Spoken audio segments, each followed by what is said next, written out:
I'm Erik Morgansen. This is my shot breakdown.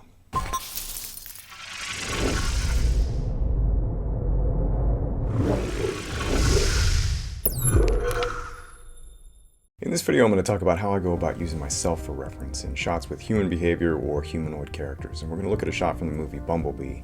And I'll start by describing what's going on in the shot. So what we're seeing here is this robot character who's this kind of fearsome warrior, but he's got amnesia. So he's doing this kind of innate motion of transforming from a car into a robot, and he's standing in the beginning of the shot in this kind of heroic stance, and he quickly realizes that he's been seen by this person, and so he does this kind of timid walk back and then a cower behind this car. So that was what was required in the shot, and I needed to hook up with the previous shot, which is what we can see here of the standing up out of this transformation, then into something of kind of an imposing heroic pose, and then we wanted this moment of contrast where he goes from this heroic to kind of timid and then cowering back here so that he can hook up with the following shot here. The first thing I need to do when I get the shot turned over to me is take a look at the plate and see what's going on with the staging. So I can see a couple things that are happening within the context of my shot. One is we've got this character in the front who's looking at him, and we get a sense of what her eye line is. It's a little bit hard to tell because it's obscured by her hair, but we know generally where she's looking. She's looking this way, and we can see how she's reacting and leaning back away. And then we can see what's happening with the camera tilt up at the same time, and then the camera starts to follow down this way, which suggests that there's some movement of my character going this direction, or the camera has overshot and is kind of coming back. And then now the camera is going to slowly start panning this direction and drop down again, and then continue to kind of settle and slowly tilt down until it stops at the end. So I have my landmarks for what needs to happen. I need to have my character stand up and lead the camera so that it catches up with the character. So I know about the speed that my stand-up needs to happen. And then I know about when I need to get this character moving from screen right to screen left to motivate the camera, pan across. And then I know about when I need to have him drop down to motivate this tilt down that we see here. So I'm pretty locked in for timing, which is actually helpful for me because it tells me what I need to do to make the shot work just in terms of staging.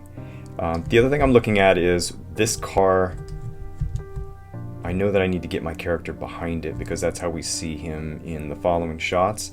So I have to be careful about this geometry in the set and also the wall and workbench behind here and the shelves behind. I know I have to kind of squeeze him into this small area. So I want to be really careful about this when I shoot my reference and make sure that I'm giving myself these similar kinds of constraints so that I have to deal physically with what would have to happen if I was going to try to push my body into this small space and have to go around these things.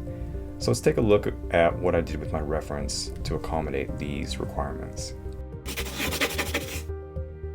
So when I'm shooting reference, there's some general rules that I like to follow. One is just I like to have a simple background so there isn't anything distracting me from some nuance in the performance that I might see.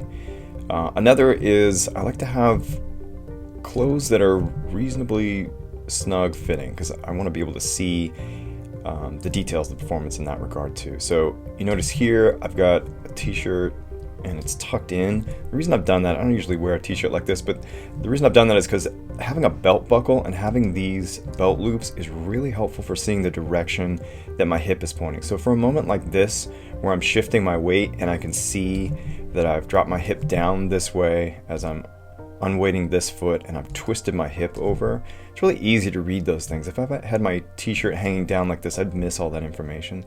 So I like to put that in there as well. And then it's nice to have a little bit of contrast in addition. Like I've got darker socks on.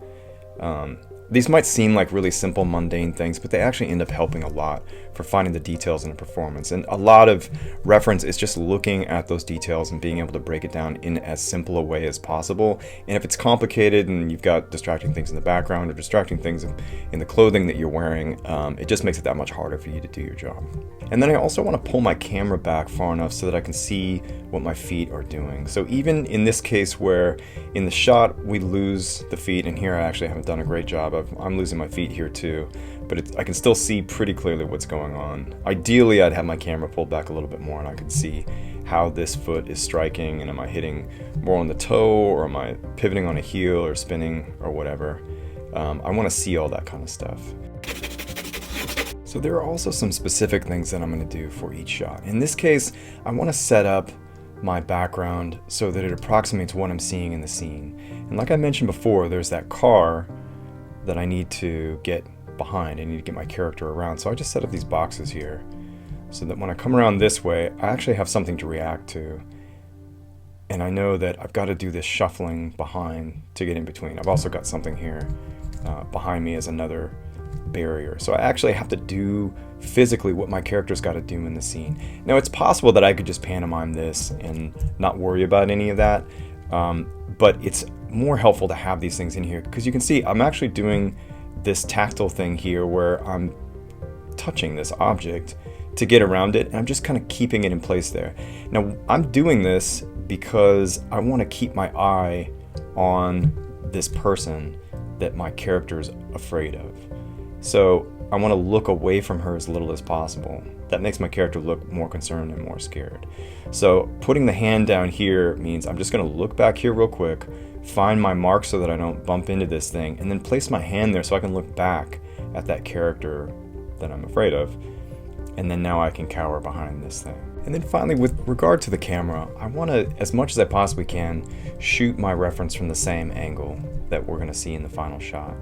And here I'm off slightly. I'm a little bit more screen left, but that actually helps me to see my poses a little bit better, and it's not so different that I'm going to get a drastically different silhouette than what we're going to see in the final shot. This just helps me to see this area behind here a little bit better, so that when I'm going away from camera, I'm not missing some things that would be obscured behind this object that's a stand-in for the car. And like I mentioned before, I want to be able to see the feet a little bit better, and I don't need to do the camera operator movement of the tilt up and tilt down as long as I've got my camera back far enough and I can just have a locked off camera to again make it as simple as possible.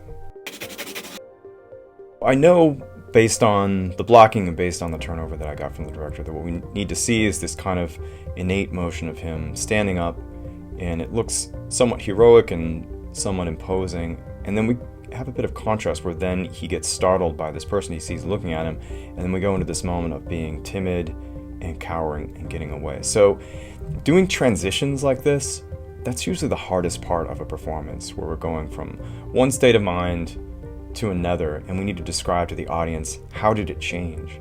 So one thing that I've taken from the Ed Hooks acting classes is this idea that you have to have all of the moments in there. All the ingredients have to be in the recipe. So every beat that happens has to be represented. So when I did this, what I'm trying to think about is I'm not just going from seeing this person and then reacting and getting out of the way. There's a moment of, I'm in one state of mind, and then I look, I see something out of the corner of my eyes, I look, I see her, and then there's a moment of recognition where it's like, oh, this might be a threat to me.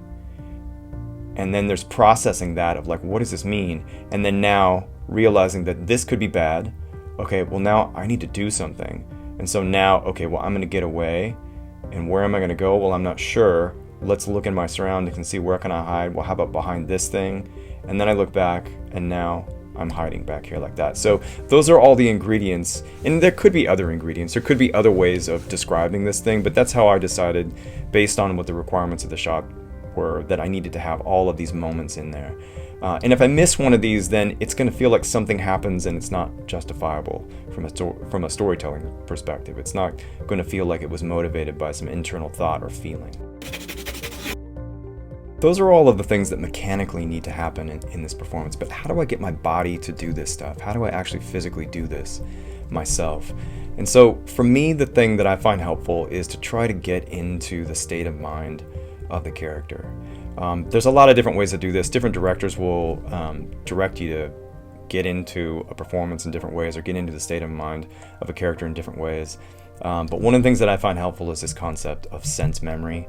So the tricky thing about this performance for me is this feeling of how does it feel to be afraid and need to get away from something. So I'm basically just going to think about times in my life where I've experienced something similar to this, where it's like I'm intimidated about something. Maybe maybe it was when I was a child and there was a scary looking dog and I needed to get away, and I was just having like kind of an animal reaction to something where it's like I'm scared and I need to get my body away from something. So I'm going to try and conjure up those feelings, or it could be even feelings that are just metaphors for that kind of thing. As an adult, that I might feel about other things that I'm scared over, that sort of thing. So I try to get those feelings into my body. What does it feel like to be scared? What does it feel like to try to get away, or to try to find some shelter from something? And I just spend some time thinking about that and trying to feel that before I get into doing this performance. Then I'll usually try to do some kind of warm-up. I'll spend a little bit of time with this. I'll try to get my body moving a little bit. I find that it never really is all that helpful just to jump in front of the camera and just try to do something. It doesn't ever look very good. So I'll try to get my body moving a little bit and get out of sitting in front of a computer clicking on a mouse mode and more into some kind of physical mode. Once I've finished doing my recording and I'm happy with one of the performance takes that I've got, or a couple of them and that I can splice together, then the next thing I'm going to do is break it down and make sure that I can understand what I'm seeing visually so that I can get that transposed onto my character. So in a moment like this, one of the things I want to pay attention to, so what's happening, this moment is really all about this character seeing the other person. So you could really just do this on the face, right, of just an eyebrow raise or something with a head push in. But one thing I want to make note of is that my whole body is doing this action of seeing and recognizing. You can see that my hips have tilted back and turned this way. My chest is leaned forward a little bit.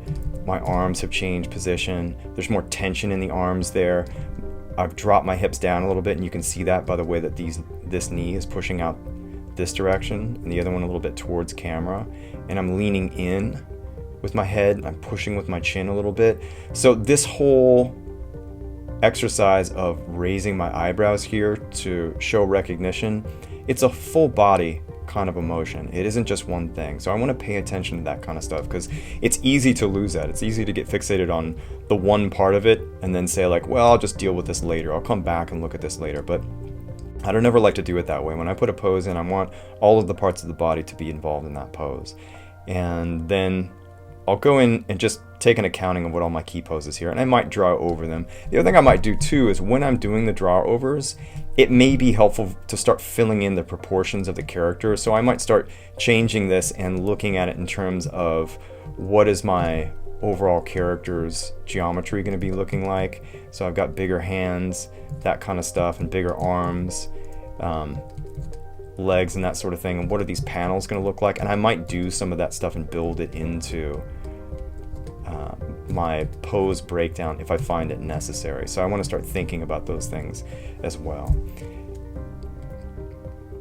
And then I want to be looking for the way that foot contacts and the hip are interacting. So here we can see feet are locked, and then now I'm unweighting this foot over here by shifting my hip this way, and then I lift this foot up. So the unweighting of the foot happens first, and then now that I've taken the weight and put it on this leg, I can lift this one up here. So I want to look at those moments. How far did I shift over? What happened with the chest while I was doing it? Did my head drag at all? This arm coming up. And so then I might draw this pose here and get this broken down. And then I might draw this next pose here where I've got the shift over happening like that. And I might give myself an indicator. I typically will draw in arrows and things like that for things that are important, because basically what I'm doing here is taking notes for myself. This is what I want to see in this pose, and I'll make sure that I'm seeing all these indicators. Here I've got a little bit of a lean like that, and if I'm finding it helpful to draw in a line of action, I might do that as well, so that I'm getting this kind of thing through the spine. This is coming up this way. The chest might have actually gone the other way, and the head is balancing out there. So I might give myself all these indicators just to take notes and make sure that I'm paying attention to all the different things I need to see. And I'll go do that for all the key poses. And then for something here like this with this quick shift, I'll take a note of when the heel lifts up and the other one comes down. This was something that I ended up removing from the final animation because the director thought that it felt too light and too shuffly and dancey, and it didn't feel quite so much like the character was stunned. So I ended up going just from this into this moment here of the step back, and then into these 2 shuffle steps to get behind. So I killed that other part, which was fine. It ended up working with the space a little bit better anyway. And it told the story better for sure. It felt just too light and too easy to do this little shuffle step thing. So then I want to take a look at what happens here, this hip rotation that goes around this way, and now my hip is pointed more this direction. Get these poses figured out. This sort of thing is helpful too, like looking how far forward I'm leaning like this. I may not be able to do that with my characters because the geometry is different. His chest and shoulders are much bigger, so this may not look right to have him tilted this way. I may have to shift the hips back more to counter all of this weight that happens here. The arm like that, and this one out here like that. And I might make a note for myself there that I need to do that. And then in through here, I'm also paying attention to the fact that his body is just bigger than mine, so I might have to do some corrective type stuff with the geometry once I get behind this thing as well. But I want to look at this shuffle that's happening, what's happening with the hip and the chest. Chest is swinging around this way. And I break all these things down, make all my key poses, and first I'll put a little indicator of the poses that I'm going to block first. So this might be one here. This is a pretty good key pose where I'm making contact. Those are all good things to put in keys. I've got this good shape of the spine. I'm leaning away, that kind of thing, and looking back. So I might just mark that. I'll put some kind of marking on it, like this is a key here. Block this in first, and then later I would go in and do this breakdown of this foot coming back. So I start as simply as possible. I want to get a few keys, the major ones in there, and then start doing the breakdowns. Because once I've got those keys in there, then my character's generally in the position he needs to be in, and I don't have to go sequentially and try to make all the stuff link up exactly right. I know that I'm going from one thing to another, and I know because I've got performance works well, I don't have to worry so much about it feeling pose to pose. Those breakdowns are gonna fall into place pretty nicely. So that's how I go about using reference of myself for a shot that I'm going to animate with a human style performance. This probably looks like a lot of preparation and a lot of detail to put into it, but ultimately what I'm going for is I want to have a piece of reference that is as specific to the final animation that I'm going to do as possible. There are always going to be little bits of things that come up that are going to make it not translate perfectly to the character, and I'm going to have to do all kinds of fixes and things like that. But if I start off with something that I know if I just animate this, it's going to work, then I'm in good shape. I can always make those changes and deal with those problems later, but it's really all about setting yourself up for success and making sure that what I have to go with is giving me all the right indicators that my plan is going to work. So that's how I do live action reference. That's my shot breakdown. Thanks for watching.